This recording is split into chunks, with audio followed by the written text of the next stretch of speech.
आप ये रात में शाला में आए हैं, क्या है पूरा विषय? सर, हमारी बोर्ड की परीक्षा है, पर स्कूल से हमें प्रवेश पत्र नहीं दिया गया है। हमने बहुत कोशिश करी पर नहीं दिया गया। माननीय मुख्यमंत्री और शिक्षा मंत्री से निवेदन है, कल हमारे बोर्ड से पहले हमें परीक्षा में बैठने के लिए प्रवेश पत्र प्रदान किए जाए। ये प्रवेश पत्र क्यों नहीं दे रहे हैं, क्या कारण बता रहे हैं? ये इनकी कोई गलती है स्कूल की, इनके कारण हमारी साल बर्बाद होगा, हमारा पूरा साल ऐसे ही जाएगा। शाला में आए हैं, क्या है पूरा विषय? पूरा विषय ये है कि मेरी बालिका ये गायत्री विद्यापीठ भिकनगांव की नियमित छात्रा है और वो यहाँ की जगह नियमित छात्रा के रूप में पढ़ रही थी कक्षा 12वीं में बायोलॉजी विषय की। लेकिन आज दिनांक तक ये संस्था से उसको प्रवेश पत्र नहीं दिया गया, जबकि कल से उसका पेपर है 10 तारीख से, और उसको आज दिनांक तक प्रवेश पत्र नहीं मिला है। और मेरी बालिका नीट की तैयारी कर रही है। बालिका का भविष्य अंधकारमय हो रहा है। अगर कल मेरी बालिका 12th के एग्जाम में नहीं बैठती है तो उसके लिए नीट की परीक्षा भी इस साल नहीं दे पाएगी। नीट की परीक्षा से भी वो बाहर हो जाएगी। आप क्या चाहते हैं? मैं चाहता हूं कि शासन प्रशासन अपने स्तर से शीघ्र अतिशीघ्र प्रयास करके माननीय मुख्यमंत्री जी, माननीय शिक्षा मंत्री जी और पूरे प्रशासन के अधिकारियों, सचिव महोदय से मेरा निवेदन है कि शीघ्र अतिशीघ्र मेरी बच्ची को कल इंग्लिश के पेपर में बैठने की अनुमति प्रदान करें और शीघ्र अतिशीघ्र जो है प्रवेश पत्र देने का कष्ट करें।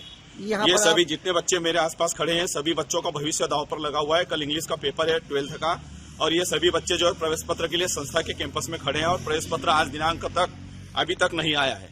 आप यहाँ शाला प्रबंधन से मिले, उन्होंने क्या बताया? शाला प्रबंधन से मिले हैं हम। शाला प्रबंधन से सतत 15 रोज से हम पूछ रहे हैं, प्रवेश पत्र की मांग कर रहे हैं, लेकिन उनके लिए वो सिर्फ हमारे को आश्वासन देते देते आज दिनांक 9/2/26 तक शाम तक उन्होंने जो है आश्वासन दिया है, लेकिन आज अभी तक प्रवेश पत्र हमको संस्था के द्वारा नहीं मिला है। क्या कारण है कि प्रवेश पत्र नहीं? प्रवेश पत्र नहीं मिलने का कारण है कि इनके द्वारा फीस जमा कर दी गई थी, फॉर्म समय पर जमा कर दिए गए थे या नहीं करे, ये सब संस्था प्रभारी और संस्था ही समझ सकती है, संस्था को ही मालूम है। इस संबंध में हम तो सिर्फ पालक थे, हमारे बच्चे संपर्क में थे। बच्चों को इन्होंने क्या बोला, हम जब भी फोन लगाते थे तो फोन समय पर उठाते नहीं थे, और उठाते थे तो हमको सिर्फ क्या बोलते थे कि ठीक है हम आपका काम कर देते, हमको आश्वासन मिलता था केवल। लेकिन आज हमारे बच्चों का भविष्य इन्होंने दांव पे लगा दिया, और हम तो ठीक है, लेकिन हमारे बच्चे इतने परेशान हैं और इतने मतलब मायूस हो चुके हैं कि अगर किसी बच्चे के साथ कुछ होता है तो इसकी जिम्मेदारी संस्था की रहेगी। आपकी शाला में कुछ पेरेंट्स और विद्यार्थी आए हुए हैं, क्या है इनका पूरा विषय? विषय यह है कि 10वीं और 12वीं के, जैसे 10वीं के हमारे पास में करीबन 13 बच्चे थे और 12वीं के 10 बच्चे थे। इन बच्चों के प्रवेश पत्र अभी तक हमें मिले नहीं है। ऑनलाइन निकालने की कोशिश कर रहे हैं लेकिन निकल नहीं पा रहे हैं।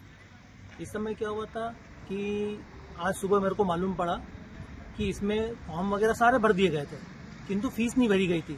जो कि यहाँ पे जो काम करते हैं कंप्यूटर ऑपरेटर और वाइस प्रिंसिपल, इन लोगों ने वो फीस नहीं भरी थी। आज सुबह मैंने मध्य प्रदेश शिक्षा मंडल में फोन लगाया भोपाल में, और उनसे मैंने जानकारी ली कि इसमें क्या हो सकता है। तो उन्होंने बताया कि आपको ये पूरी पेनल्टी सहित फीस भरना पड़ेगी। मैंने 4.25 लाख रुपए उसी वक्त तत्काल RTGS सचिव माध्यमिक शिक्षा मंडल के खाते में कर दिए, और सवेरे से लेकर के अभी तक हम लोग कोशिश कर रहे हैं कि हमको हमारे बच्चों के प्रवेश पत्र मिल जाए। शासन से अनुरोध है कि हमको ये बच्चों के प्रवेश पत्र दिलवाने की कृपा करें।